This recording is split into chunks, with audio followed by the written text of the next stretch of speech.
This baitfish is a very generic baitfish to tie, but it's simple and effective.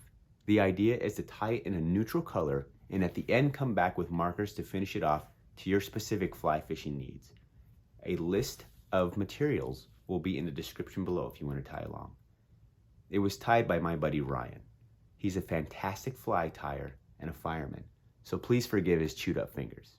Here is the EP baitfish.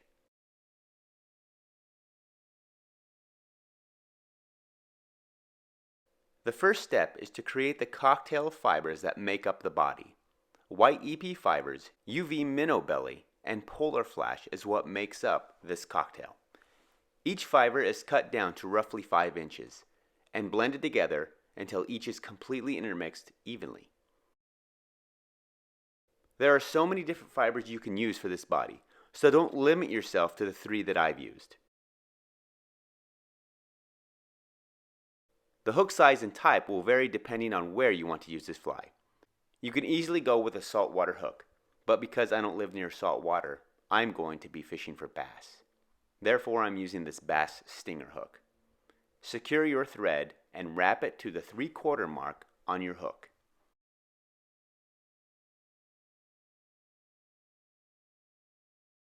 From here is where you're going to begin to add your cocktail fibers to start the formation of the baitfish. Notice that although we cut our material down in size, our fibers we are tying down are not 5-inch symmetrical clumps of material.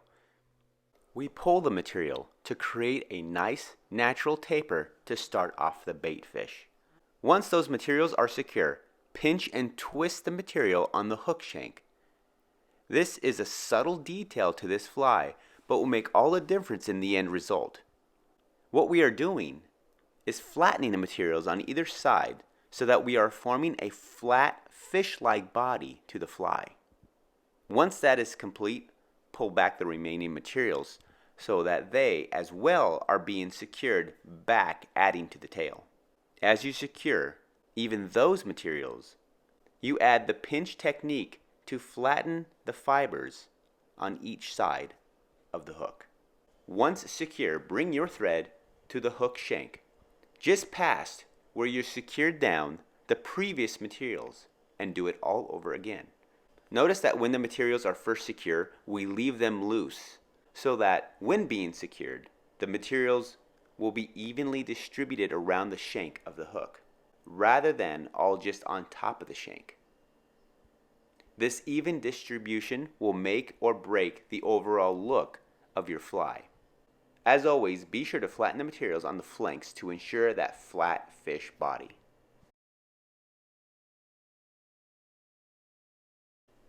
For this hook, only one more portion of material is needed. Remember that with these fish, all you need is to create a hint towards a silhouette. So really, the less amount of material you can use, the better. Makes the fly light and easier to cast. Now that you are finished with the body, the last thing to do is secure down the material, wet finish, and snip off the excess thread. To color the fly, we're going to remove it from the vise. Although the fly already looks nice, let's sharpen the look by snipping the fibers to a perfect baitfish shape. Now bring it to some paper you don't mind getting permanent marker on. Be sure the paper you are coloring the fly on is thick. Otherwise, the marker will bleed through the paper and color the table you're working on. Today we're going to color a rainbow trout. We use whatever permanent marker we have on hand. The different markers will blend differently depending on the colors you're using. So play with different kinds and find one you like most.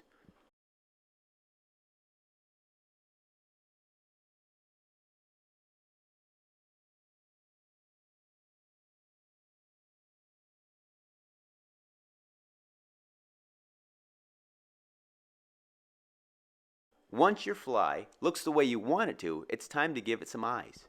We're using the 3D baitfish eyes because they look cool. Once again, be creative and use whatever you want.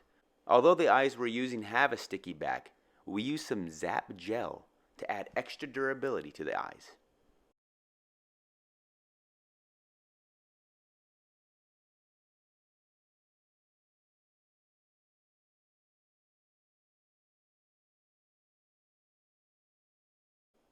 This last step is optional. To really bring home the baitfish look, and to keep it that way, we finish the fly with Loon's soft head. It keeps the baitfish looking like a baitfish. And the material we're adding does not dry hard. It dries soft, leaving a nice supple coating to the shape of your baitfish. And there you have it, the EP baitfish.